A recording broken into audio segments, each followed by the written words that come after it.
श्री शिवाय नमस्तुभ्यम। राधे राधे। आप सभी दर्शकों का आपके अपने चैनल धार्मिक कथा और कहानियों में मैं आप सबका बहुत बहुत स्वागत करती हूँ।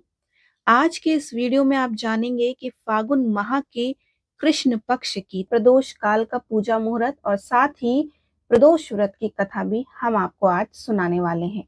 वैसे हम आपको बता दें कि प्रदोष व्रत हर महीने की शुक्ल पक्ष और कृष्ण पक्ष की तिथि को रखा जाता है और यह व्रत शिव जी की आराधना के लिए समर्पित है। प्रदोष व्रत रखने से भगवान शिव की विशेष कृपा प्राप्त होती है। इस दिन पूरे मनोभाव से पूजा की जाए तो भगवान शिव निरोगी होने का वरदान देते हैं।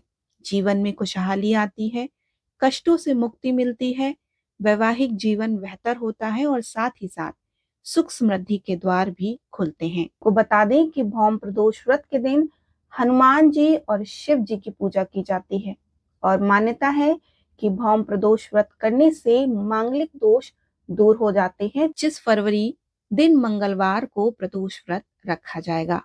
मंगलवार के दिन पड़ने वाले प्रदोष व्रत को हम भौम प्रदोष व्रत कहते हैं। पूजा का शुभ मुहूर्त शाम के समय प्रदोष काल में है। 25 फरवरी की शाम 6:27 से लेकर 8:53 तक प्रदोष व्रत की पूजा की जा सकती है। भौम प्रदोष व्रत वाले दिन ब्रह्म मुहूर्त में उठकर स्नान करके साफ कपड़े धारण करें। इसके बाद घर के ही मंदिर की साफ सफाई करिए, गंगा जल छिड़किए, फिर शिव परिवार की प्रतिमा को स्थापित कर कर भोलेनाथ और पार्वती की विधि विधान से पूजा कीजिए। भोलेनाथ को बेलपत्र, धतूरा, फल, फूल, भांग आदि आप अर्पित करें। साथ ही हो सके तो मंदिर जरूर जाएं और मंदिर में जाकर के भी पूजा अर्चना जरूर करें। धार्मिक मान्यता है कि इस व्रत से आर्थिक दिक्कतें तो दूर होती हैं, साथ ही शनि की साढ़े साती और मांगलिक दोष भी दूर होते हैं। वहीं प्रदोष व्रत वाले दिन हनुमान जी और शिव जी की पूजा की जाती है। इससे आपको आत्मविश्वास और आपका तेज बढ़ता है। भौम प्रदोष वाले दिन आपको भौम प्रदोष व्रत की कथा जरूर पढ़नी या सुननी चाहिए। यानी कि प्रदोष व्रत की पूजा करने के बाद, प्रदोष काल के समय प्रदोष व्रत की पूजा करने के बाद आपको कथा सुननी चाहिए या फिर पढ़नी चाहिए। तो आइए अब हम आपको भौम प्रदोष व्रत की कथा सुनाते हैं। एक शहर में एक बूढ़ी औरत रहती थी। उस बूढ़ी औरत का एक बेटा था और बूढ़ी औरत को हनुमान जी पर अटूट विश्वास था।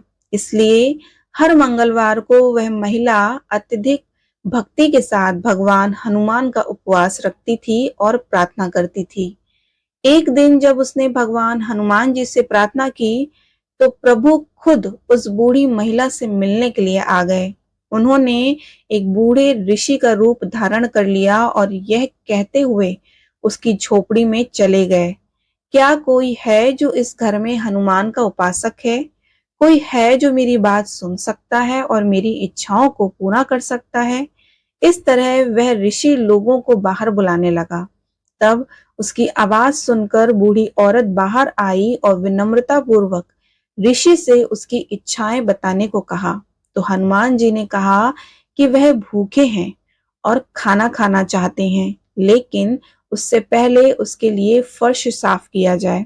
वह बूढ़ी औरत ना तो जमीन खोद सकती थी और ना ही फर्श साफ कर सकती थी, क्योंकि वह बूढ़ी थी और उसके जोड़ों में दर्द था।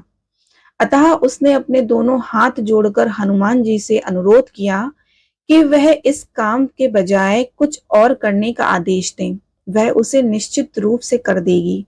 तब ऋषि ने उससे 3 बार वादा लिया और फिर उससे कहा कि वह अपने बेटे से कहे कि वह अपने पेट के बल पर लेट जाए और वह खाना बनाने के लिए उसकी पीठ पर आग जलाए। यह सुनकर महिला हैरान रह गई, परंतु अब वह वचन दे चुकी थी। उसके पास ऋषि के शब्दों से सहमत होने के अलावा कोई दूसरा रास्ता नहीं था। उसका दिल बहुत तेजी से धड़क रहा था और उसकी आंखों से आंसू बह रहे थे। बहुत देर तक अपनी भावनाओं को नियंत्रित करने के बाद उसने आखिरकार अपने बेटे को बुलाया। तब वह अपनी माँ के बुलाने पर बाहर आया। उसने उसे ऋषि को समर्पित कर दिया। बेटा भी चुप रहा और बिना किसी सवाल के लेटने को तैयार हो गया। बेटे ने अपने जीवन के लिए संघर्ष नहीं किया, जबकि वह अच्छी तरह जानता था कि आग लगने से वह निश्चित रूप से मारा जाएगा। बेटे को मां की नीयत पर कोई शक नहीं हुआ और ना ही उसने ऋषि की मंशा पर संदेह या सवाल किया। ऋषि ने महिला के बेटे के पीठ पर आग लगाई और आग जलाने के बाद वह घर के अंदर चली गई। वह अपने बेटे को जलकर मरते हुए नहीं देखना चाहती थी, क्योंकि वह जानती थी कि उसका अंत समय आ चुका है। लेकिन फिर एक बार ऋषि ने भोजन बना लिया, तब उसने बुढ़िया को बुलाया और बुढ़िया से कहा कि वह अपने पुत्र को उठने के लिए बोले, ताकि वह भी भोजन करने के लिए भगवान का प्रसाद चढ़ा सके। बूढ़ी औरत को यकीन था कि उसका बेटा मर चुका है और वह अपने बेटे को बुलाना नहीं चाहती थी। तब उसने ऋषि से कहा कि उसे अपने मृत बेटे को पकड़ने में अधिक पीड़ा होगी, लेकिन ऋषि के कहने पर उसने अपने बेटे को पुकारा और पता चला कि उसका बेटा जीवित था। अपने पुत्र को जीवित पाकर बुढ़िया चौंक गई और ऋषि के चरणों में गिर गई। तब हनुमान जी अपने मूल रूप में आ गए और बूढ़ी औरत और उसके बेटे को आशीर्वाद दिया। मंगलवार के दिन व्रत होने के कारण इस व्रत को करने से शिव, पार्वती और हनुमान जी की विशेष प्रसन्नता प्राप्त होती है।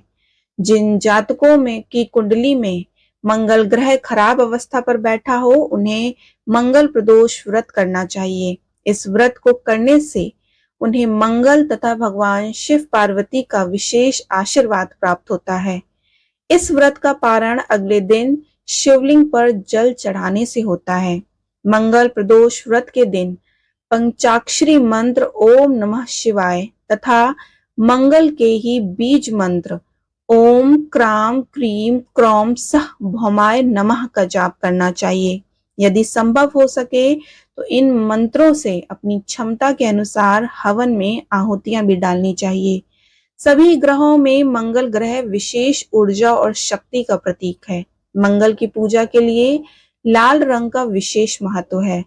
मंगल ग्रह की पूजा के लिए लाल रंग के फूल, फल, मिठाई, वस्त्र आदि का उपयोग होता है। मंगल प्रदोष व्रत उत्तम संतान तथा घर में समृद्धि देने वाला होता है।